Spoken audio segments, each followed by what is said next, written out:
Antes de que empiece el primer relato, déjame preguntarte algo directo, compa.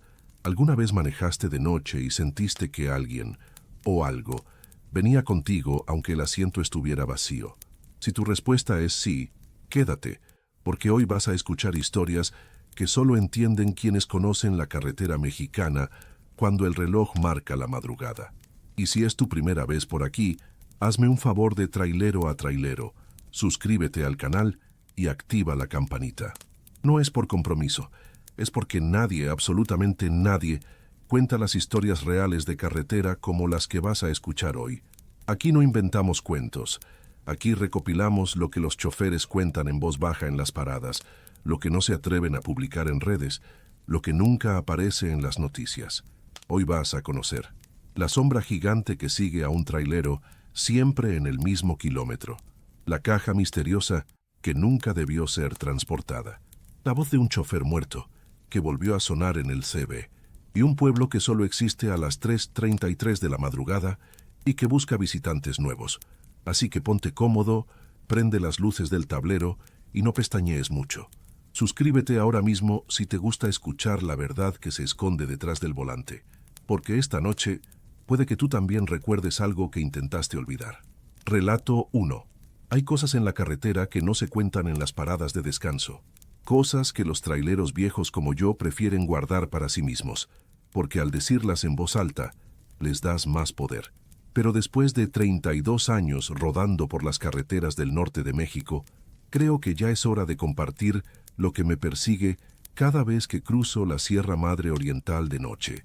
Me llamo Ramiro Castellanos, aunque en los radios CB todos me conocen como el Lobo Gris, por el color de mi cabello y porque casi nunca paro.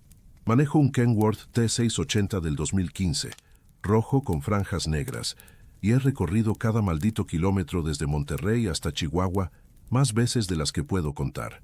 Conozco cada curva, cada subida, cada bajada de esas montañas, como conozco las arrugas de mis propias manos, o al menos eso creía antes de aquella primera noche. Todo empezó hace 5 años, en un marzo particularmente frío. Llevaba una carga de electrodomésticos desde Saltillo hacia Torreón, una ruta que había hecho cientos de veces sin problema. Salí tarde, cerca de las 10 de la noche, porque había tenido que esperar a que terminaran de cargar el remolque. No me gustaba la idea de cruzar la sierra tan tarde, pero tenía que entregar la mercancía al amanecer y no podía darme el lujo de perder el contrato. La carretera estaba prácticamente vacía, solo algún que otro coche que pasaba de vez en cuando. La luna estaba oculta detrás de nubes espesas que hacían que todo pareciera más oscuro de lo normal. Las montañas a los lados se alzaban como gigantes dormidos, sus siluetas apenas visibles contra el cielo nocturno. El aire olía a pino y a humedad, ese olor particular de las alturas que siempre me había reconfortado. Esa noche, sin embargo, había algo diferente en ese aroma, algo ligeramente amargo que no podía identificar.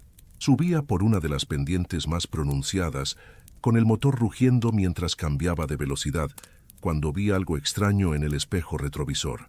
Al principio pensé que era otro camión que venía detrás de mí, pero cuando miré mejor, me di cuenta de que no había luces, solo una sombra que se movía.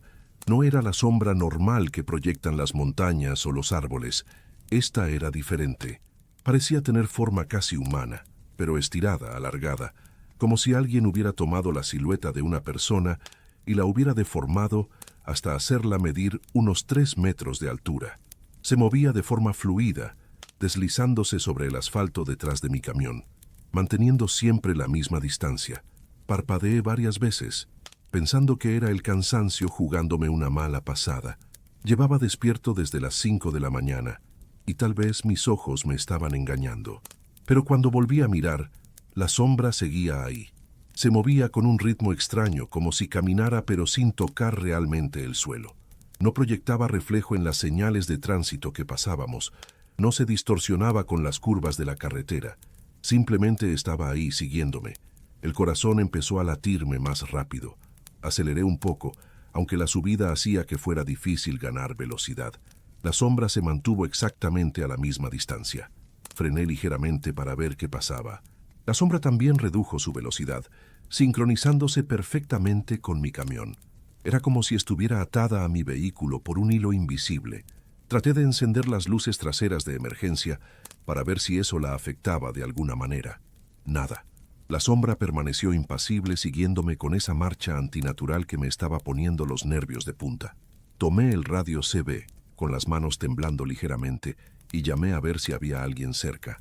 Aquí el Lobo Gris, kilómetro 122 de la Federal 40. ¿Hay alguien en el canal? Mi voz sonó más tensa de lo que pretendía. Solo recibí estática. Volví a intentarlo. ¿Alguien me copia? Necesito saber si hay alguna unidad cerca de mi posición. La estática se intensificó por un momento y luego escuché algo que me heló la sangre. No era una voz exactamente, sino más bien un susurro que parecía venir de todas partes y de ninguna al mismo tiempo. No pude entender palabras específicas, solo un murmullo constante que sonaba como viento atravesando un túnel estrecho. Apagué el radio de inmediato. Seguí conduciendo, tratando de concentrarme en la carretera, en las líneas amarillas que dividían los carriles, en cualquier cosa que no fuera esa presencia detrás de mí. Pero era imposible ignorarla. Podía sentirla, no solo verla. Era como si hubiera una carga eléctrica en el aire, esa sensación que tienes antes de una tormenta, cuando todos los vellos del cuerpo se te erizan sin razón aparente. Pasé cerca de una hora así, subiendo y bajando por las curvas de la sierra, con esa sombra persiguiéndome implacablemente. Cada vez que llegaba a un tramo recto e intentaba acelerar para alejarme, la sombra se mantenía exactamente a la misma distancia. Era como si las leyes de la física no aplicaran para ella. No importaba qué tan rápido fuera, no importaba si frenaba o aceleraba, siempre estaba ahí, en mi espejo retrovisor, observándome con una presencia que casi podía sentir físicamente. Entonces, en uno de los puntos más altos de la sierra, donde la carretera hace una curva cerrada y se puede ver el valle abajo iluminado por las pocas luces de los poblados distantes, la sombra hizo algo que nunca olvidaré. Se detuvo. Simplemente se quedó inmóvil en medio de la carretera mientras yo continuaba avanzando. La vi hacerse más pequeña en mi espejo retrovisor hasta que desapareció por completo cuando tomé la curva. El alivio que sentí fue tan intenso que casi me hizo llorar. Respiré profundamente. Aflojé el agarre del volante que tenía tan apretado que los nudillos se me habían puesto blancos, y traté de calmarme. Solo fue el cansancio, me dije a mí mismo. Necesitas dormir más. Pero en el fondo sabía que no había sido una alucinación. Había sido demasiado real, demasiado consistente. Llegué a Torreón justo antes del amanecer, descargué la mercancía y me fui directamente a un hotel. Dormí 12 horas seguidas, y cuando desperté, casi había logrado convencerme de que todo había sido un sueño extraño provocado por la fatiga. Casi. El problema es que eso fue solo el comienzo. Porque ahora, cada vez que cruzo la Sierra Madre Oriental de noche, sin importar la ruta exacta que tome, sin importar si voy hacia el norte o hacia el sur, la sombra aparece. Siempre en el kilómetro 122. Siempre a la misma hora, entre las 11 de la noche y la 1 de la mañana, siempre siguiéndome hasta ese mismo punto alto, donde se detiene y me deja continuar. He tratado de evitarlo. He cambiado mis horarios. He tomado rutas alternas. He esperado en paradas de descanso hasta que amanece para cruzar con luz del día. Pero mi trabajo no siempre me permite esos lujos. Y cuando no tengo más remedio que pasar por ahí de noche, ahí está ella, esperándome, como si supiera exactamente cuándo voy a aparecer. Lo extraño es que con el tiempo me he dado cuenta de detalles que no vi esa primera noche. La sombra no es completamente negra. Si la miras lo suficiente, puedes ver que tiene un tono ligeramente azulado, como el color del cielo justo antes de que oscurezca por completo. Y a veces, si el viento sopla en cierta dirección, juraría que puedo escuchar algo. No es el susurro del radio, es diferente. Es como un lamento muy suave, tan bajo que casi te convences de que solo es el viento silbando entre las rocas. Hace 3 meses hablé con otro trailero, un tipo de Durango que conocí en una gasolinera cerca de Parras. Estábamos tomando café en la madrugada y de alguna manera la conversación derivó hacia experiencias extrañas en la carretera. Él me contó sobre luces que había visto flotando sobre el desierto. Yo, sin pensarlo mucho, le conté sobre la sombra. Se quedó callado por un largo momento, mirando su taza de café como si contuviera todas las respuestas del universo. Luego me miró con una expresión que no pude descifrar del todo. Había miedo ahí, pero también algo más. Reconocimiento, tal vez. Yo también la he visto, me dijo en voz baja, pero solo una vez, hace años. Pensé que me estaba volviendo loco. Me contó que él había estado cruzando la sierra con una carga de muebles cuando la sombra apareció detrás de su camión. Él, aterrorizado, aceleró tanto como pudo y logró salir de la sierra antes de que la sombra pudiera alcanzarlo. Nunca volvió a pasar por esa carretera de noche. Cambió toda su ruta habitual solo para evitarla. Le pregunté si sabía qué era o de dónde venía. Se encogió de hombros. Hay historias, me dijo, leyendas viejas sobre cosas que habitan en esas montañas desde antes de que hubiera carreteras. Espíritus de la tierra los llaman algunos, guardianes, dicen otros, pero nadie sabe realmente qué son o qué quieren. Esa conversación me dejó pensando durante días. He investigado un poco por mi cuenta, hablado con gente de los pueblos cercanos a la sierra. Algunos me miran como si estuviera loco cuando menciono la sombra. Otros simplemente asienten con la cabeza, como si supieran exactamente de qué estoy hablando, pero prefirieran no comentarlo. Una señora mayor en un pequeño restaurante de carretera me dijo algo que no he podido sacarme de la cabeza. Las montañas tienen memoria, me dijo mientras me servía más café. Recuerdan todo lo que ha pasado en ellas, todas las vidas que se han perdido, toda la sangre que se ha derramado, todas las almas que han vagado sin encontrar el camino. A veces esa memoria toma forma, se vuelve algo tangible, y sigue patrones, caminos específicos, buscando algo que perdió hace mucho tiempo. No sé si creo en eso, no sé si quiero creerlo, pero lo que sí sé es que la sombra es real, y que cada vez que la veo en mi espejo retrovisor, siento que está tratando de decirme algo. Hay una intencionalidad en la forma en que se mueve, en cómo se mantiene siempre a la misma distancia. No es amenazante, al menos no de una manera obvia. Es más bien persistente, como si estuviera esperando algo de mí que no puedo darle porque no sé qué es.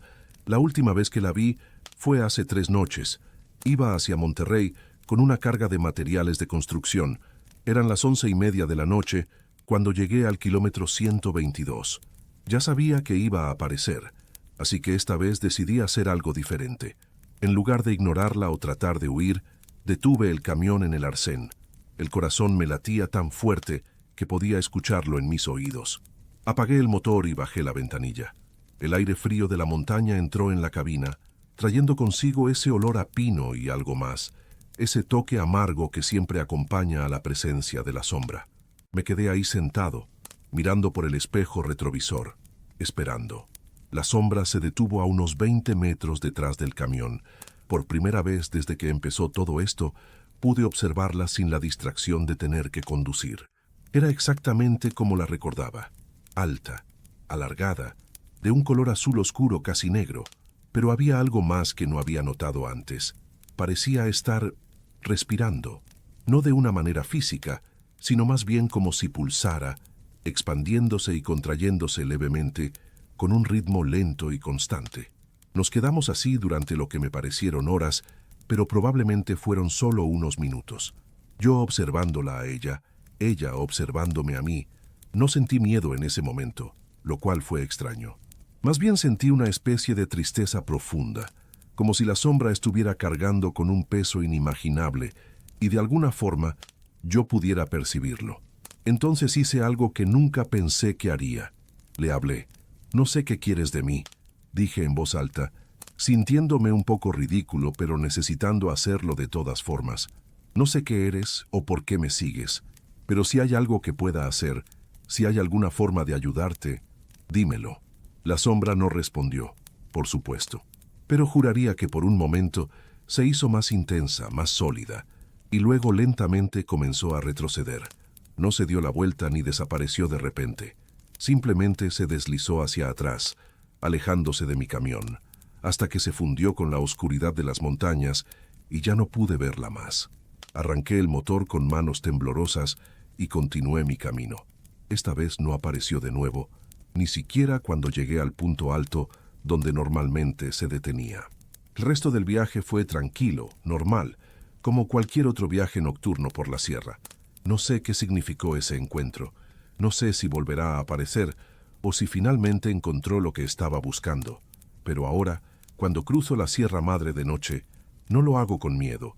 Lo hago con una especie de expectación extraña, casi como si estuviera esperando ver a un viejo conocido. Las carreteras de México están llenas de misterios. Historias que se cuentan en voz baja en las paradas de camiones. Experiencias que desafían toda lógica. Algunos tráileros tienen sus propias versiones de la sombra.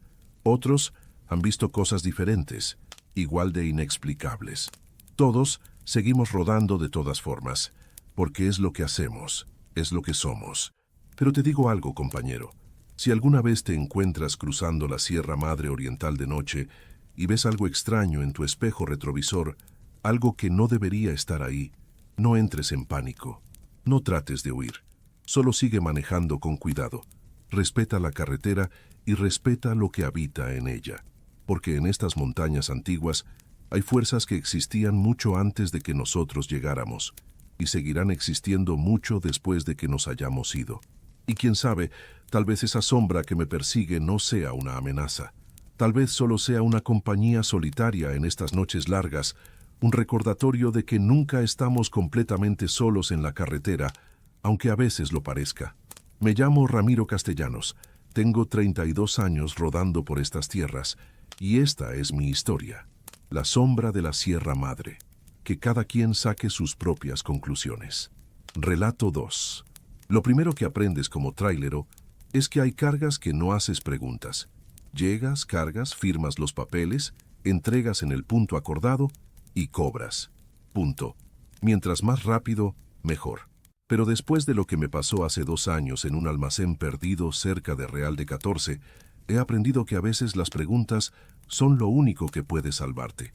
Soy Alberto Mendoza, aunque en la carretera todos me dicen Beto el Silencioso, porque nunca he sido de hablar mucho por el radio. Manejo un Freightliner Cascadia, blanco con azul, y llevo 28 años haciendo rutas por todo el centro y norte del país. He transportado de todo: alimentos, maquinaria, textiles, materiales de construcción. Siempre he sido profesional, siempre he cumplido con mis entregas a tiempo. Nunca había tenido problemas hasta aquella carga.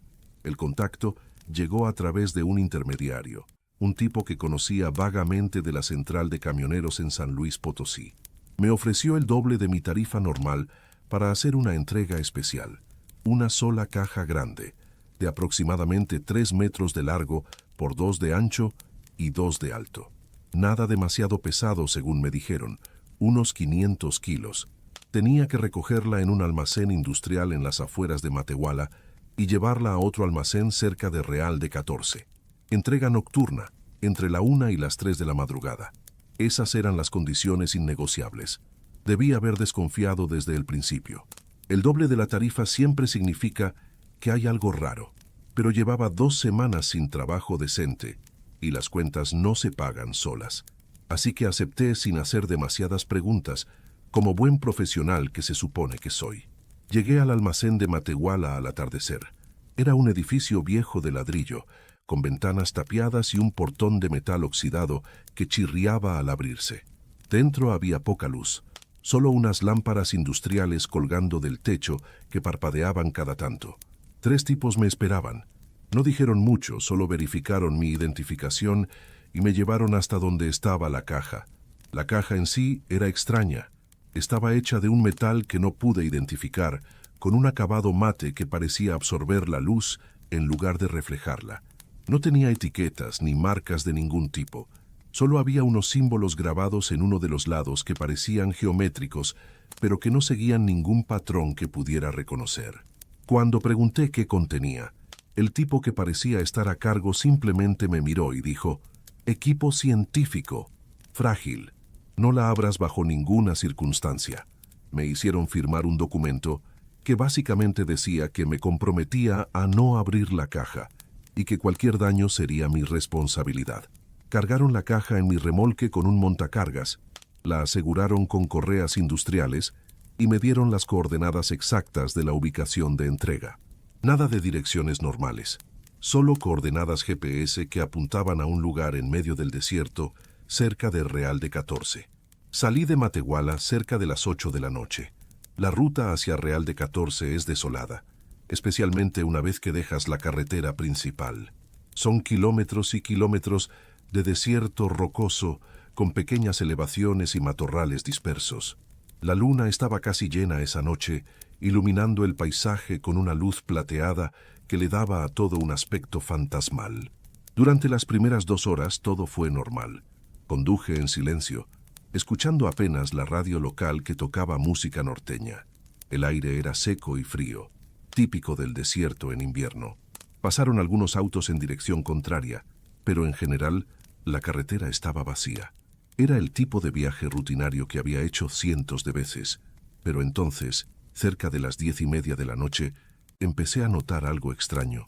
Había una luz parpadeante que venía de atrás, reflejándose en mis espejos retrovisores. Al principio pensé que era el reflejo de las estrellas o tal vez algún vehículo muy atrás. Pero la luz era demasiado constante, demasiado rítmica. Parpadeaba con un patrón específico. 3 destellos rápidos, una pausa, 2 destellos más lentos, otra pausa, y luego se repetía.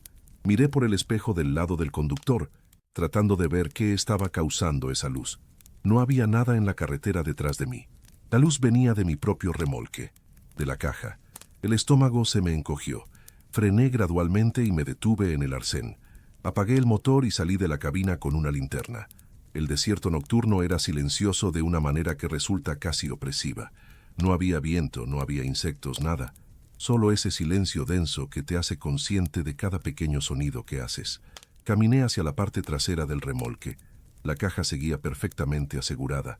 Las correas estaban intactas, pero definitivamente había luz saliendo de ella. No era una luz brillante y directa, sino más bien un resplandor suave que parecía filtrarse a través de las juntas del metal, como si la caja no estuviera completamente sellada. El patrón de parpadeo continuaba. 3 rápidos, pausa, 2 lentos, pausa. Me quedé ahí parado, debatiendo qué hacer. Parte de mí quería llamar al contacto y preguntarle qué demonios me habían hecho cargar. Pero otra parte, la parte profesional que había sobrevivido casi 3 décadas en este trabajo, me decía que no hiciera preguntas, que simplemente completara la entrega y olvidara todo el asunto. Decidí seguir adelante. Volví a la cabina, arranqué el motor y continué hacia las coordenadas indicadas. Pero ahora no podía dejar de mirar el espejo retrovisor, viendo ese resplandor parpadeante que convertía mi carga en algo mucho más inquietante de lo que había anticipado. A medida que me adentraba más en el desierto, la luz empezó a cambiar. Ya no solo parpadeaba, ahora también parecía moverse dentro de la caja, como si hubiera algo vivo ahí dentro que se desplazaba de un lado a otro. Podía ver sombras proyectándose contra las paredes internas del remolque. Sombras que no tenían forma definida pero que se retorcían y se estiraban de maneras que no parecían seguir ninguna lógica física. El radio empezó a comportarse extraño también. La estación que estaba escuchando comenzó a llenarse de estática y a través de la interferencia podía escuchar algo que sonaba como voces. No eran voces hablando español o siquiera ningún idioma que pudiera reconocer. Eran más bien tonos, frecuencias que subían y bajaban creando una especie de melodía inquietante que me ponía los nervios de punta. Apagué el radio, pero las voces continuaron. Venían del remolque. Esto no está bien, pensé. Nada de esto está bien. Consideré seriamente dar la vuelta y regresar a Matehuala, devolver la carga y olvidarme del pago. Pero ya estaba a más de la mitad del camino, y algo en mí, tal vez orgullo profesional o simple terquedad, me hizo seguir adelante. Las coordenadas me llevaron fuera de cualquier camino trazado. Tuve que dejar la carretera pavimentada y seguir por un camino de tierra que apenas era visible bajo la luz de la luna. Las piedras crujían bajo las llantas del camión y el vehículo se sacudía con cada irregularidad del terreno. La luz de la caja se había vuelto más intensa, iluminando el interior del remolque con un resplandor azul pálido que me recordaba a las lámparas de mercurio, pero más frío, más antinatural. Después de 20 minutos de conducir por ese camino infernal, llegué a lo que parecía ser mi destino. No era un almacén como había esperado. Era más bien una estructura semienterrada, en una pequeña elevación del terreno, casi invisible hasta que estuviste justo encima de ella. Las paredes parecían ser de concreto reforzado y había una rampa que descendía hacia una puerta de metal pesado. No había luces exteriores, no había señales, no había absolutamente nada que indicara qué era ese lugar. Un hombre estaba esperando junto a la puerta. Era alto, delgado, vestía ropa oscura que se confundía con las sombras. No podía ver su rostro claramente, porque llevaba una gorra que le cubría gran parte de la cara. Me hizo señales con una linterna para que retrocediera el remolque hasta la rampa. Hice lo que me indicó, maniobrando cuidadosamente en ese espacio reducido. Cuando el remolque estuvo posicionado, el hombre se acercó a mi ventana. Todavía no podía ver su rostro claramente, pero su voz era tranquila, casi mecánica. «Abra el remolque pero no toque la caja», me dijo. «Nosotros nos encargaremos de la descarga». Bajé y abrí las puertas traseras del remolque. La luz de la caja inmediatamente se intensificó, como si hubiera estado esperando ese momento. El resplandor azul se derramó por la rampa y pude ver con más claridad lo que estaba pasando. La caja no solo emitía luz, emitía sombras también, pero sombras que se movían independientemente de cualquier fuente de luz. Sombras que parecían tener profundidad tridimensional, como si fueran portales a espacios que no deberían existir. Otros 3 hombres salieron de la estructura subterránea. Todos vestían ropa de protección parecida a trajes de materiales peligrosos, pero sin marcas ni identificaciones. Se movían con precisión militar, sin hablar entre ellos, comunicándose solo con señales de manos. Trajeron un equipo especializado para mover la caja. No un simple montacargas, sino una plataforma flotante que funcionaba con algún tipo de tecnología magnética. Desengancharon las correas con cuidado extremo, como si estuvieran manipulando una bomba a punto de explotar. Cuando levantaron la caja con la plataforma, las sombras que emanaban de ella se extendieron por todo el espacio, cubriéndonos a todos. Y en ese momento sentí algo que nunca podré explicar del todo. Era como si esas sombras me estuvieran tocando, explorando, leyendo de alguna manera. Podía sentirlas deslizándose sobre mi piel, frías y densas como aceite. Me hicieron sentir náuseas, mareo, desorientación. Tuve que apoyarme contra el remolque para no caer. Las voces que había escuchado en el radio se hicieron más fuertes. Ahora podía distinguir que no eran voces humanas. Eran más bien sonidos que mi cerebro intentaba interpretar como lenguaje, pero que claramente eran algo completamente ajeno. Había tonos bajos que vibraban en mi pecho, tonos altos que hacían que me dolieran los oídos, y entre todo ese ruido podía escuchar algo más, un latido, profundo, lento, resonante, como el corazón de algo incomprensiblemente grande. Los hombres movieron la caja hacia la estructura subterránea. Mientras descendían por la rampa, pude ver un poco del interior a través de la puerta abierta. No era un almacén normal. Las paredes estaban cubiertas de lo que parecían ser paneles de algún material cristalino que reflejaba la luz de maneras imposibles, creando ilusiones ópticas que hacían que el espacio pareciera mucho más grande de lo que físicamente podía ser. Había equipos que no pude identificar, máquinas con formas orgánicas que pulsaban con su propia luz interna. El primer hombre, el que me había dado las instrucciones, se acercó de nuevo. Esta vez, en un momento en que la luz de la caja iluminó su rostro desde abajo, pude ver sus facciones. O más bien, debería haber podido verlas. Pero era como si su cara fuera borrosa, como si mi cerebro no pudiera enfocar correctamente en ella. Cada vez que intentaba concentrarme en un rasgo específico, se desdibujaba y se transformaba en otra cosa. «Su pago estará en su cuenta mañana por la mañana», me dijo. «Olvide lo que vio aquí esta noche, por su propio bien». No necesitaba que me lo dijera 2 veces. Cerré el remolque, subí a la cabina y salí de ahí tan rápido como el camino de tierra me lo permitió.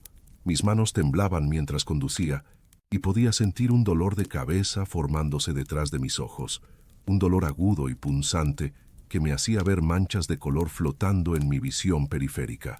El camino de regreso fue una pesadilla. Las sombras en el desierto parecían moverse con vida propia. Veía formas en la periferia de mi visión que desaparecían cuando trataba de enfocarme en ellas, El radio seguía produciendo esa estática llena de voces, aunque estaba apagado.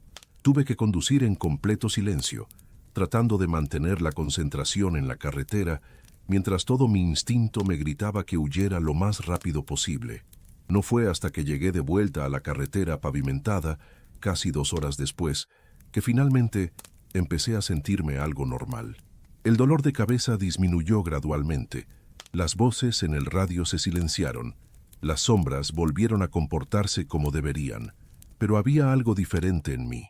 Una sensación de que había cruzado una línea que no debería haber cruzado, de que había visto algo que los humanos no estamos destinados a ver. El pago llegó a mi cuenta al día siguiente, tal como prometieron, pero desde esa noche he notado cosas extrañas. A veces, cuando conduzco de noche por carreteras desiertas, veo ese mismo resplandor azul pálido en mi espejo retrovisor, aunque no haya nada en el remolque. A veces, escucho fragmentos de esas voces en la estática del radio. Y en algunas noches, cuando estoy tratando de dormir, puedo sentir esas sombras frías deslizándose sobre mi piel, recordándome que estuve en contacto con algo que trasciende mi comprensión. He investigado un poco sobre Real de 14 desde entonces. Resulta que esa zona tiene una historia larga y extraña. Fue un centro minero importante en el siglo XIX, y hay docenas de túneles y cámaras subterráneas que nadie ha explorado completamente. También hay leyendas locales sobre luces extrañas en el desierto, sobre personas que desaparecen y aparecen días después sin memoria de lo que les pasó. No sé qué era lo que transporté esa noche. No sé si era realmente equipo científico o algo completamente diferente. Lo que sí sé es que hay proyectos en este país, proyectos secretos en lugares remotos, donde se investigan cosas que desafían todo lo que creemos saber sobre la realidad. Y a veces, los traileros como yo, somos las piezas desechables en esas operaciones, los que movemos las piezas del rompecabezas sin nunca ver la imagen completa. He rechazado todos los trabajos que me han ofrecido desde entonces si involucran entregas nocturnas en ubicaciones remotas. No importa cuánto paguen. No vale la pena el precio que tu mente paga por ver cosas que no puedes olvidar, por saber que hay cosas ahí fuera, ocultas en el desierto mexicano, que operan según reglas que no comprendemos.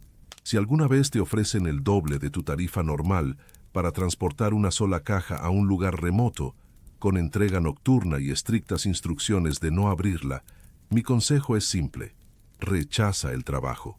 Hay cargas que no vale la pena mover, sin importar cuánto dinero esté sobre la mesa. Porque algunas cargas no solo ocupan espacio en tu remolque, ocupan espacio en tu mente, y una vez que están ahí, nunca se van completamente. Me llamo Alberto Mendoza, y esta es la carga que cambió todo lo que pensaba que sabía sobre mi trabajo, sobre mi país, y sobre lo que realmente se oculta en las vastas extensiones desiertas del norte de México. Relato 3. La muerte es algo con lo que los traileros convivimos todos los días.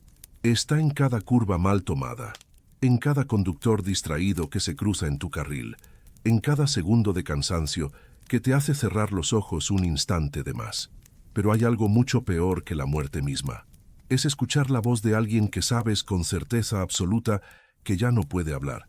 Mi nombre es Javier Soriano, aunque en el CB me conocen como El Búho, porque siempre he preferido manejar de noche. Tengo 43 años, 23 de ellos sobre ruedas, recorriendo las carreteras del Bajío y el Norte Chico. Manejo un International Pro Star rojo con franjas doradas, mi compañero fiel durante los últimos 8 años, y hasta hace 6 meses pensaba que había visto todo lo que estas carreteras podían mostrarme. La historia que voy a contar comienza realmente 3 años antes de lo que pasó. Porque para entender lo que escuché esa noche, primero tienen que conocer a Roberto Cisneros, el halcón, mi mejor amigo durante casi 15 años de rodar juntos por estos caminos. Roberto y yo nos conocimos en una parada de camiones cerca de Aguascalientes. Ambos éramos relativamente nuevos en el negocio, ambos manejábamos rutas similares y de alguna forma conectamos inmediatamente. Teníamos esa química rara que solo surge entre personas que comparten realmente los mismos valores y el mismo humor. Pasamos años coordinando nuestras rutas para poder viajar juntos, hablando por el CB, durante horas sobre todo, y nada, cubriéndonos las espaldas cuando alguno tenía problemas mecánicos o se encontraba con situaciones complicadas. Roberto era el tipo de persona que iluminaba cualquier lugar al que llegaba. Tenía ese don natural de hacer reír a todos, de encontrar el lado positivo en cualquier situación. Era casado, tenía 2 hijas pequeñas y trabajaba duro para darles una buena vida. Era, en todos los sentidos, un buen hombre. Hace 3 años, en una noche de febrero particularmente fría, Roberto estaba haciendo una entrega urgente de medicamentos desde León hacia Zacatecas. Habíamos estado hablando por radio durante todo el viaje, como siempre hacíamos. Yo iba unas 2 horas adelante de él, llevando maquinaria hacia Durango. Nuestra conversación fue como cualquier otra. Bromas, quejas sobre los precios del diésel, planes para el futuro. Alrededor de las 2 de la mañana, me dijo que estaba llegando a un tramo de construcción en la carretera y que me llamaría cuando lo pasara. Nunca volvió a llamar. Según el reporte oficial, un tráiler que venía en sentido contrario perdió el control por exceso de velocidad y cruzó el carril divisorio justo cuando Roberto pasaba. El impacto fue frontal, instantáneo. Los investigadores dijeron que probablemente no sufrió, que fue demasiado rápido para sentir nada. Supongo que eso debería haber sido un consuelo, pero nunca lo fue. Fui al funeral. Cargué su ataúd junto con otros 5 traileros que lo conocían. Vi a su esposa destruida, a sus hijas sin entender realmente qué había pasado. Y después de eso, algo en mí se rompió. Dejé de hablar mucho por el radio. Dejé de hacer las rutas que solíamos compartir. Me volví, efectivamente, el búho, alguien que vuela solo en la oscuridad. Pasaron 3 años. El dolor se fue convirtiendo gradualmente en una cicatriz, algo que podía vivir con ello, aunque nunca se fuera completamente. Aprendí a manejar con ese espacio vacío en el CB, con esa ausencia de la voz que solía acompañarme. La vida continuó porque eso es lo que hace la vida, te guste o no. Y entonces llegó esa noche de agosto, hace 6 meses. Estaba haciendo una ruta desde Celaya hacia Fresnillo, una ruta que Roberto y yo solíamos hacer juntos, al menos una vez al mes. Era cerca de la 1 de la madrugada y la carretera estaba prácticamente vacía. Solo el zumbido constante del motor y las líneas amarillas desfilando bajo mis luces. El cielo estaba increíblemente claro, lleno de estrellas que no puedes ver en las ciudades. Era el tipo de noche que Roberto solía decir que era perfecta para rodar. Tenía el radio CB encendido pero en volumen bajo, solo monitoreando el canal por si acaso. De vez en cuando escuchaba fragmentos de conversaciones de otros traileros en la distancia, pero nada cercano, nada dirigido a mí. Estaba perdido en mis pensamientos, navegando en ese estado de media conciencia que desarrollas después de años de conducir largas distancias nocturnas. Entonces, el radio crepitó, fuerte, tan fuerte que me sobresalté y estuve a punto de salirme del carril. No era estática normal, era ese sonido particular que hace el CB cuando alguien está presionando el botón de transmisión, pero sin hablar todavía. Ese silencio cargado que precede a una comunicación. Y luego escuché su voz. «Búho, ¿me copias? Aquí el halcón». El corazón se me detuvo. Literalmente, sentí como si mi pecho se hubiera congelado por un segundo completo antes de que volviera a latir, pero ahora tan rápido que podía escuchar la sangre bombeando en mis oídos. Mis manos apretaron el volante con tanta fuerza que los nudillos se me pusieron blancos. Era su voz, exactamente su voz. No era parecida, no era alguien que sonaba como él. Era Roberto. El mismo tono, la misma cadencia, incluso ese pequeño acento de Jalisco que nunca perdió a pesar de años viviendo en Guanajuato. Era imposible, completamente, absolutamente imposible. Pero era él. Roberto, susurré al micrófono, mi voz apenas audible incluso para mí mismo. «Búho, hermano, ¿dónde estás?» La voz sonaba tranquila, amigable, exactamente como la recordaba. «Llevo rato tratando de contactarte. ¿Todo bien por ahí?» No sabía qué hacer. Mi mente racional me gritaba que esto no podía estar pasando, que era imposible, que tenía que ser algún tipo de alucinación causada por el cansancio o el estrés. Pero mi corazón, esa parte de mí que nunca había dejado de extrañar a mi amigo, Quería creer desesperadamente que de alguna forma era real.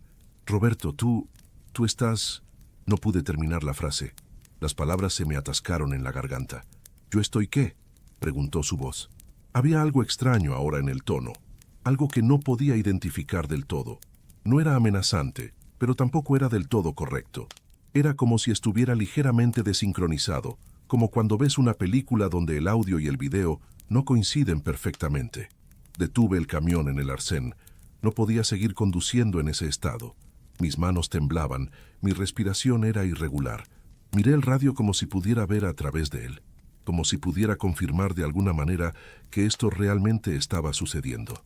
Roberto murió hace 3 años, dije finalmente, forzando las palabras a salir. Tú moriste hace 3 años, en un accidente en la carretera a Zacatecas. Yo estuve en tu funeral. Hubo un silencio largo.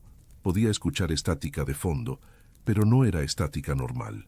Había patrones en ella, como si hubiera múltiples voces susurrando al mismo tiempo, demasiado bajas para entender, pero lo suficientemente audibles para saber que estaban ahí. Ah, dijo finalmente la voz. Sí, el accidente. Lo recuerdo ahora, o tal vez no. Es difícil explicarte, búho. ¿Dónde estoy? El tiempo no funciona como crees. Las cosas son diferentes aquí. ¿Dónde estás?, pregunté, aunque parte de mí no quería saber la respuesta. En la carretera, respondió. Siempre en la carretera. ¿No es eso lo que siempre quisimos? Seguir rodando para siempre, sin paradas, sin entregas, solo la carretera extendiéndose infinitamente. Había algo profundamente perturbador en esas palabras. Roberto nunca había hablado de esa manera. Él amaba a su familia. Amaba llegar a casa después de cada viaje. La carretera era su trabajo, no su destino final deseado. Necesito verte, dije. No sé por qué lo dije. Tal vez era algún impulso primitivo de confirmar con mis propios ojos si esto era real. ¿Dónde estás exactamente? Adelante, respondió la voz. Sigo adelante, siempre adelante. Si sigues conduciendo, eventualmente me alcanzarás. O tal vez yo te alcanzaré a ti. Es difícil decir en este momento. Miré por el parabrisas hacia la oscuridad de la carretera que se extendía frente a mí. No había luces de ningún vehículo en ninguna dirección, solo la negrura absoluta del desierto nocturno y las estrellas arriba. Contra todo juicio racional, arranqué el motor y comencé a conducir de nuevo. No sé qué esperaba encontrar. Tal vez alguna explicación lógica, alguien gastándome una broma cruel, cualquier cosa que pudiera darle sentido a lo que estaba experimentando. ¿Recuerdas la última vez que hablamos?, preguntó la voz después de unos minutos. Justo antes del accidente. Estábamos hablando sobre... ¿qué era? Ah, sí, sobre las luces que habías visto en el desierto cerca de Torreón. Dijiste que parecían estar bailando. Eso era correcto. Habíamos tenido exactamente esa conversación, pero había algo más en ese recuerdo, algo que la voz no mencionó. Le había contado a Roberto sobre esas luces, pero también le había confesado que me asustaban, que me hacían sentir como si algo me estuviera observando desde más allá del horizonte. Roberto se había reído. Había dicho que probablemente eran solo luces de alguna instalación industrial o reflejos atmosféricos. Ahora entiendo lo que viste, continuó la voz. Ahora puedo verlas también, están en todas partes, búho. No solo en el desierto, están en los márgenes, en los espacios entre los lugares. Están esperando. ¿Esperando qué?, pregunté, aunque no estaba seguro de querer la respuesta. A que crucemos, a que pasemos de un lado al otro. La carretera no es solo asfalto y líneas amarillas, hermano. Es un umbral. Algunos de nosotros nos quedamos atrapados en ese umbral, sin poder completar el cruce. Un escalofrío me recorrió la espalda. La temperatura en la cabina parecía haber bajado varios grados. Podía ver mi aliento formando pequeñas nubes de vapor frente a mí. Roberto, si realmente eres tú, dime algo que solo nosotros dos sabíamos, algo que nunca le contamos a nadie más. Otro silencio largo. Las voces susurrantes en la estática se hicieron más fuertes, más insistentes. Y luego, el día antes de mi último viaje, llamé a tu casa. Estabas en la carretera, así que hablé con tu esposa. Le pregunté si pensaba que estaba siendo buen padre, buen esposo. Le dije que a veces sentía que pasaba demasiado tiempo en la carretera, que mis hijas estaban creciendo sin mí. Tu esposa fue muy amable. Me dijo que mis hijas me adoraban, que cada vez que volvía a casa era como Navidad para ellas. Nunca te conté esa conversación porque me daba vergüenza admitir mis miedos. Las lágrimas comenzaron a correr por mis mejillas. Eso era verdad. Mi esposa me había contado sobre esa llamada después del funeral de Roberto, diciendo que deseaba haber sabido que iban a ser sus últimas preocupaciones, que habría tratado de convencerlo de que se quedara en casa ese día. «Eres realmente tú», susurré. «Y no lo soy», respondió la voz. «Soy lo que queda, un eco tal vez, o tal vez algo más. No tengo todas las respuestas, búho. Solo sé que estoy aquí en la carretera y que puedo alcanzarte cuando las condiciones son apropiadas. Cuando la noche es lo suficientemente oscura, cuando la carretera es lo suficientemente solitaria, cuando tu mente está lo suficientemente abierta». Miré los espejos retrovisores. Por primera vez noté algo extraño. Había una luz detrás de mí, débil, distante, pero definitivamente ahí. Luz de faros que no habían estado ahí un momento antes. «¿Eres tú?», pregunté, mirando esa luz en el espejo. «¿Ese camión detrás de mí? Mírame y averígualo», dijo la voz, y había algo en ese tono que me hizo sentir terror puro. La luz se acercaba, rápido, demasiado rápido. Ningún camión podía acelerar así, especialmente en esta carretera con sus curvas y pendientes, y mientras se acercaba, empecé a notar que algo estaba mal con ella. La luz no era amarilla como los faros normales.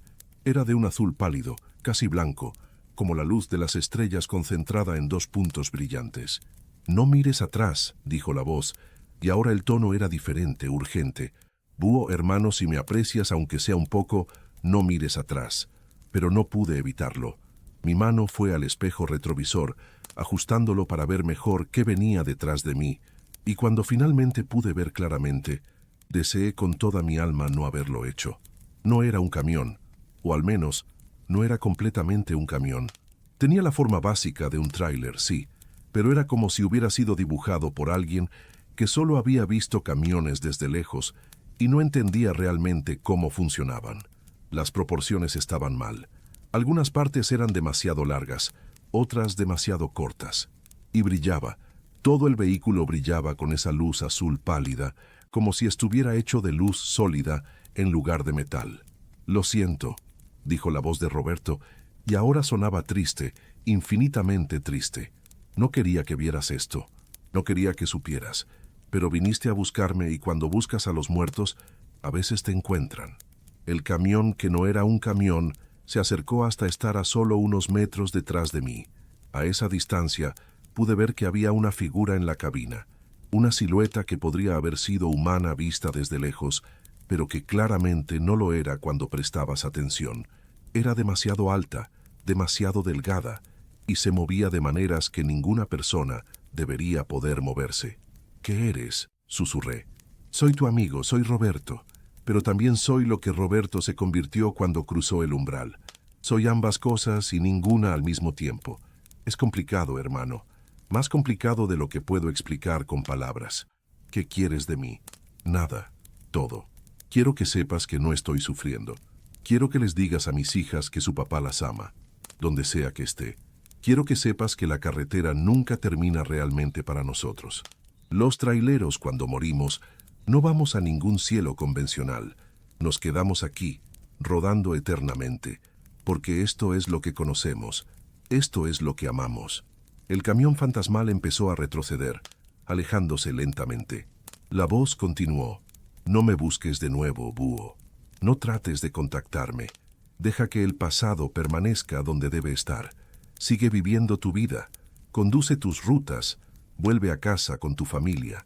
Y cuando finalmente sea tu turno de cruzar, tal vez nos encontremos de nuevo en esa carretera eterna.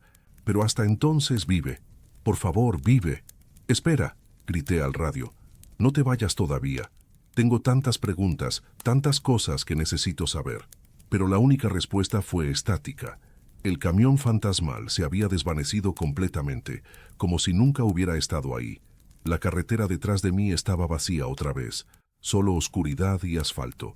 Me quedé sentado en el arcén durante casi una hora, tratando de procesar lo que acababa de experimentar.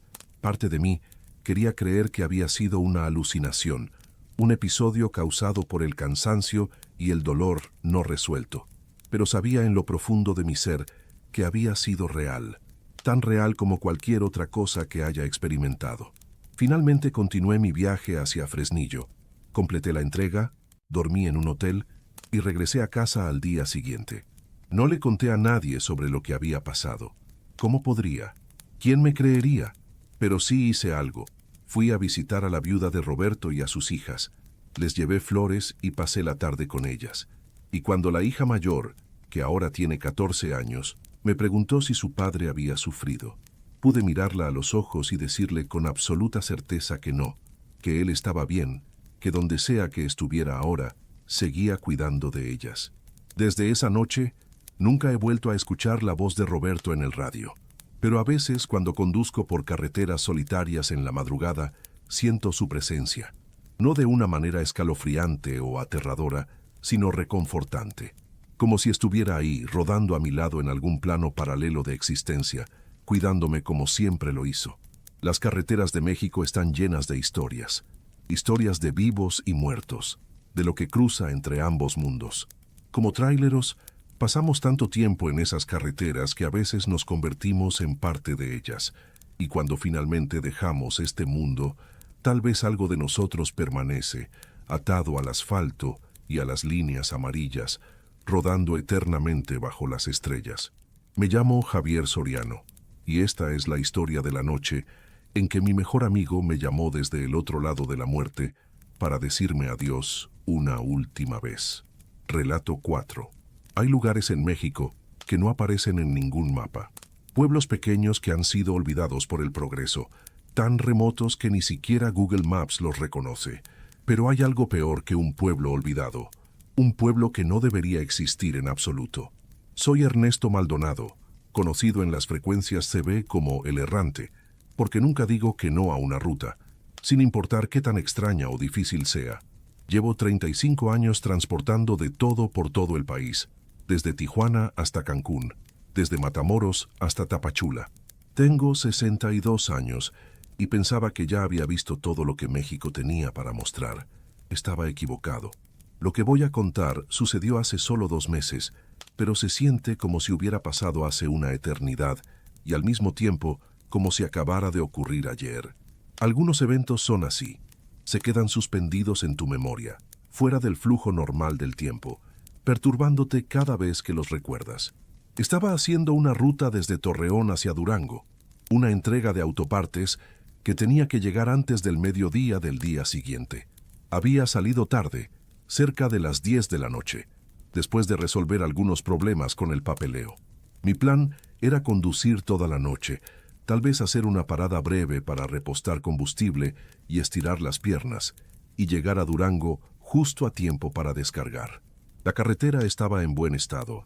El tráfico era ligero y el clima era perfecto. Una de esas noches de septiembre en que el aire del desierto está fresco pero no frío. Escuchaba música en el radio, canciones viejas de José Alfredo Jiménez que me recordaban a mi juventud. Todo era rutinario, normal, exactamente como debía ser. Alrededor de las 3 de la mañana empecé a sentir que necesitaba un descanso. No estaba realmente cansado, pero después de tantos años en la carretera, has aprendido a leer las señales de tu cuerpo antes de que se conviertan en problemas. Un poco de café y 5 minutos caminando harían maravillas. El problema era que estaba en un tramo particularmente desolado de la carretera. Había pasado la última gasolinera hace casi 80 kilómetros, y según mis cálculos, la siguiente estaba aún a unos 60 kilómetros más adelante. No había poblaciones marcadas en mi GPS entre esos puntos, solo desierto y montañas bajas. Pero entonces, justo cuando el reloj digital de mi tablero marcaba las 3:33 AM exactamente, vi luces adelante.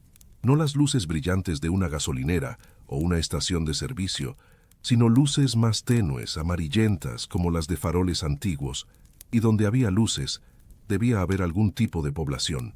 Me acerqué con cautela.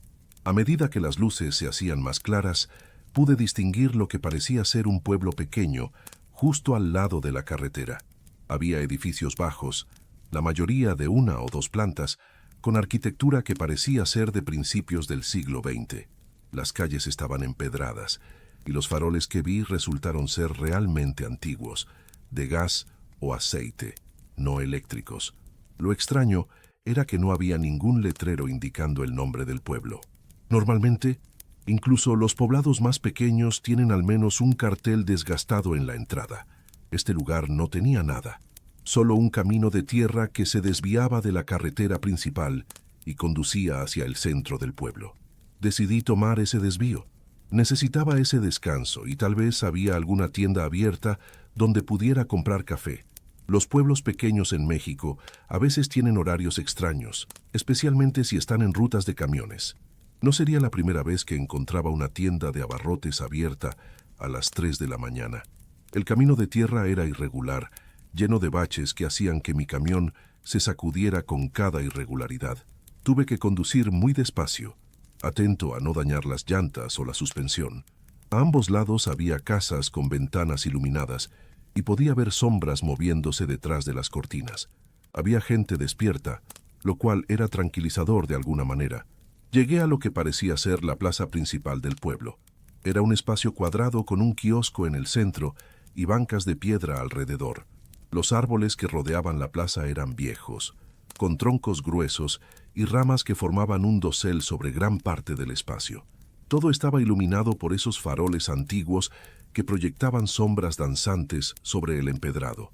Y había gente, quizás 20 o 30 personas, caminando tranquilamente, sentadas en las bancas, conversando en grupos pequeños. Todos vestían ropa que parecía ser de otra época, trajes con chalecos y sombreros para los hombres, vestidos largos con chales para las mujeres. Al principio pensé que tal vez había llegado durante algún tipo de festival tradicional o recreación histórica. Estacioné mi camión en uno de los lados de la plaza y bajé. El aire tenía un olor particular, a madera quemada y a flores que no pude identificar. Era agradable, pero de una manera que no podía ubicar por completo. Todo el lugar tenía esa cualidad, familiar pero extraño al mismo tiempo. Caminé hacia el centro de la plaza, buscando alguna tienda o café. Las personas que pasaban cerca de mí me saludaban con la cabeza, pero no decían nada. Sus rostros eran amables pero distantes, como si estuvieran viendo a través de mí en lugar de verme a mí directamente. Entonces vi lo que parecía ser una tienda pequeña en una de las esquinas de la plaza. Tenía un letrero pintado a mano que decía «Abarrotes y provisiones», en letras elegantes pero desgastadas por el tiempo. Las ventanas estaban iluminadas y podía ver estantes llenos de productos en el interior. Entré. La puerta hizo un sonido de campanillas al abrirse, un tintineo agudo que resonó más de lo que debería. El interior era exactamente lo que esperarías de una tienda antigua. Mostrador de madera oscura, balanza mecánica de latón, frascos de vidrio llenos de dulces y galletas, productos en latas que no habían cambiado su diseño en décadas. Detrás del mostrador había un hombre mayor, tal vez de 70 años, con bigote blanco bien cuidado y chaleco de 3 piezas. Me miró con ojos que parecían muy alertas a pesar de su edad. «Buenas noches, señor», me dijo con una voz que sonaba formal, casi ceremoniosa. «¿En qué puedo servirle?»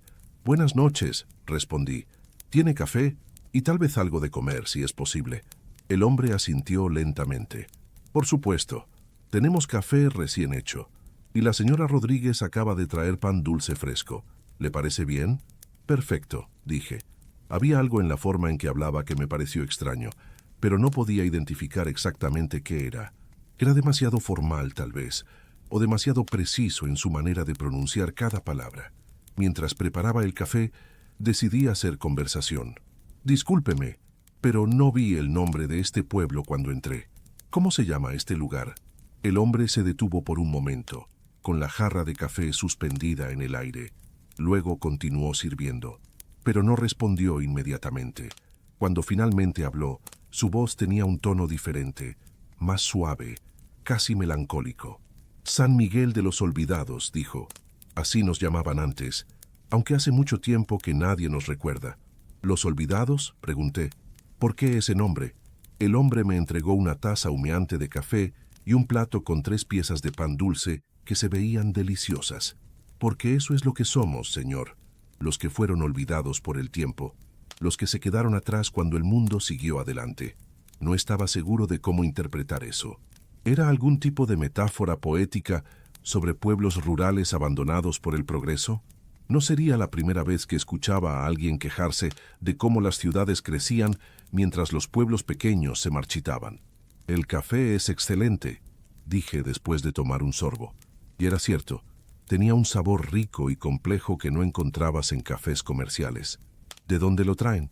«Lo cultivamos nosotros mismos», respondió el hombre, «en las colinas del este. Todo lo que consumimos aquí viene de estas tierras. No necesitamos nada del mundo exterior». Eso me pareció extraño. No había visto colinas lo suficientemente altas para cultivar café en esta región. Pero antes de que pudiera preguntarle más, la puerta de la tienda se abrió y entró una mujer joven, tal vez de 25 años, vestida con un vestido blanco de época que le llegaba hasta los tobillos. «Don Esteban», le dijo al hombre del mostrador, «mi abuela pregunta si podría llevarle un poco de linimento. Le duelen las articulaciones otra vez». «Por supuesto, Lupita», respondió el hombre mientras se dirigía a un estante lleno de botellas. Mientras esperaba, la mujer me miró con curiosidad. «Usted no es de aquí», dijo. No era una pregunta, sino una afirmación. «No», confirmé. «Solo estoy de paso. Soy trailero, iba hacia Durango y necesitaba descansar un poco». Algo pasó por su rostro, una expresión que no pude interpretar del todo. Tristeza, preocupación. «Debería irse pronto», dijo en voz baja, «antes de que sea demasiado tarde». «¿Demasiado tarde para qué?», pregunté. Pero antes de que pudiera responder, don Esteban regresó con la botella de linimento y la mujer se fue rápidamente sin decir nada más. «Disculpe a Lupita», dijo el hombre. «A veces dice cosas extrañas. Es muy supersticiosa». Terminé mi café y el pan dulce, pagué con un billete de 50 pesos que el hombre aceptó sin problema y salí de la tienda. Afuera, la plaza seguía llena de gente, pero ahora noté algo que no había visto antes. Nadie hablaba realmente. Los grupos de personas que había tomado por conversadores simplemente estaban parados juntos en silencio. Y todos, absolutamente todos, miraban ocasionalmente hacia el cielo, como si estuvieran esperando algo. Me sentía incómodo ahora, aunque no podía explicar por qué. Decidí que era hora de irme. Caminé de vuelta hacia mi camión, pero cuando llegué, noté algo perturbador. El reloj del tablero seguía marcando las 3:33 am, exactamente el mismo tiempo que cuando había llegado. Miré mi reloj de pulsera. También marcaba 3:33 am, pero eso era imposible. Había estado en el pueblo al menos 20 minutos, tal vez 30. El tiempo debería haber avanzado. Un frío me recorrió la espalda. Algo estaba definitivamente mal aquí. Arranqué el motor con las manos empezando a temblar. Necesitaba salir de este lugar inmediatamente. Mientras retrocedía para poder girar el camión, vi que la gente de la plaza se había detenido por completo.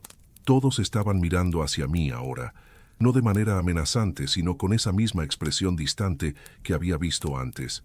Y lentamente, todos comenzaron a caminar hacia mi camión. No corrían, no gritaban, solo caminaban con paso constante y uniforme, como una marea humana acercándose inexorablemente. Sus rostros no mostraban emoción alguna, solo esa mirada fija y vacía que me hacía sentir que estaba viendo algo que no era completamente humano. Aceleré, girando el volante bruscamente para enfilar hacia la salida del pueblo. Las llantas chirriaron sobre el empedrado. La gente seguía acercándose, pero ninguno intentó bloquear mi camino. Simplemente caminaban, con los brazos colgando a los lados, mirándome con esos ojos vacíos. Conduje tan rápido como me atreví por ese camino de tierra lleno de baches, sacudiendo el camión violentamente pero sin importarme. Solo quería llegar de vuelta a la carretera principal, de vuelta a la realidad que conocía. Cuando finalmente llegué a donde el camino de tierra se encontraba con la carretera pavimentada, miré por el espejo retrovisor. El pueblo todavía estaba ahí, con sus luces amarillentas parpadeantes, pero mientras observaba, las luces comenzaron a atenuarse. No se apagaron de repente, sino que se fueron desvaneciendo gradualmente, como si alguien estuviera bajando un regulador de intensidad. En cuestión de segundos, toda la iluminación había desaparecido y donde había estado el pueblo ahora solo había oscuridad absoluta. Volví a mirar mi reloj. Ahora marcaba las 3:44 am. 11 minutos habían pasado desde que había llegado al pueblo. 11 minutos que se habían sentido como una eternidad. Aceleré de vuelta a la carretera principal, con el corazón latiendo tan fuerte que sentía que iba a salírseme del pecho. Conduje durante casi una hora sin parar, poniendo tanta distancia como fuera posible entre yo y ese lugar. Cuando finalmente me sentí lo suficientemente calmado, me detuve en un área de descanso y saqué mi teléfono. Busqué San Miguel de los Olvidados en Google. No encontré nada. Busqué pueblos fantasmas en la región. Encontré varios, pero ninguno coincidía con lo que había visto. Todos los pueblos fantasmas documentados estaban en ruinas, abandonados hace décadas o incluso siglos. El lugar que visité estaba perfectamente conservado, habitado, vivo, de una manera extraña. Al día siguiente, después de hacer mi entrega en Durango, regresé por la misma ruta. Pasé por el tramo exacto de carretera donde había visto las luces del pueblo. Era de día y podía ver claramente ambos lados de la carretera. No había ningún camino de tierra, no había señales de ningún pueblo, solo desierto árido con arbustos dispersos y rocas. Me detuve exactamente donde recordaba haber tomado el desvío. Bajé del camión y caminé hacia donde debería haber estado el camino. No había nada. El terreno ni siquiera mostraba señales de haber sido perturbado recientemente. Era como si el pueblo nunca hubiera existido. Pero yo había estado ahí, había caminado por sus calles empedradas, había hablado con don Esteban, había bebido su café. Todavía podía recordar el sabor en mi boca, el olor a madera quemada y flores desconocidas en el aire. Cuando volví a casa esa semana investigué más a fondo. Busqué en archivos históricos, en bibliotecas locales, en registros del gobierno. Finalmente encontré una referencia oscura en un libro viejo sobre poblaciones del norte de México. Había efectivamente existido un pueblo llamado San Miguel de los Olvidados en esa región, pero había sido abandonado en 1918 durante la pandemia de gripe española. Toda la población, casi 200 personas, había muerto en cuestión de semanas. Los pocos sobrevivientes se habían dispersado a otros pueblos, y el lugar había sido abandonado por completo. El libro incluía una foto en blanco y negro del pueblo antes de la pandemia. Reconocí inmediatamente la plaza, el kiosco, los edificios alrededor. Era exactamente como lo había visto, hasta el último detalle. Desde entonces, he pasado por esa carretera muchas veces. Siempre presto atención al reloj cuando me acerco a ese tramo específico, y he notado un patrón. A las 3:33 am exactamente, a veces veo un brillo tenue a un lado de la carretera, como si las luces del pueblo estuvieran tratando de manifestarse, pero no pudieran hacerlo completamente.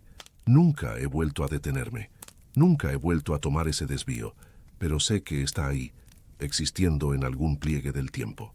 Un pueblo de fantasmas que no saben que están muertos, que siguen viviendo su rutina nocturna una y otra vez, atrapados en ese momento específico cuando el tiempo dejó de avanzar para ellos.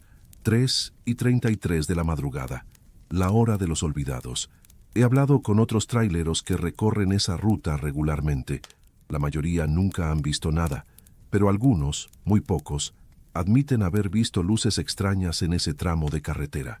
Uno me contó que una vez vio lo que parecía ser un pueblo antiguo, pero que cuando parpadeó, había desaparecido. Pensó que había sido un espejismo causado por el cansancio. No estoy loco. Sé lo que vi. Sé dónde estuve. Y sé que hay lugares en este país donde el pasado no se queda realmente en el pasado. Lugares donde los muertos continúan sus vidas, inconscientes de su propia condición, repitiendo los mismos patrones por toda la eternidad. Si alguna vez te encuentras conduciendo por el norte de México, entre Torreón y Durango, y tu reloj marca exactamente las 3:33 am, presta atención. Si ves luces amarillentas a un lado de la carretera, luces que no deberían estar ahí, sigue conduciendo. No te detengas, no te desvíes hacia ellas, porque algunos lugares no están destinados para los vivos y algunos habitantes no buscan compañía, sino reemplazo. Me llamo Ernesto Maldonado, tengo 62 años y 35 de experiencia en estas carreteras.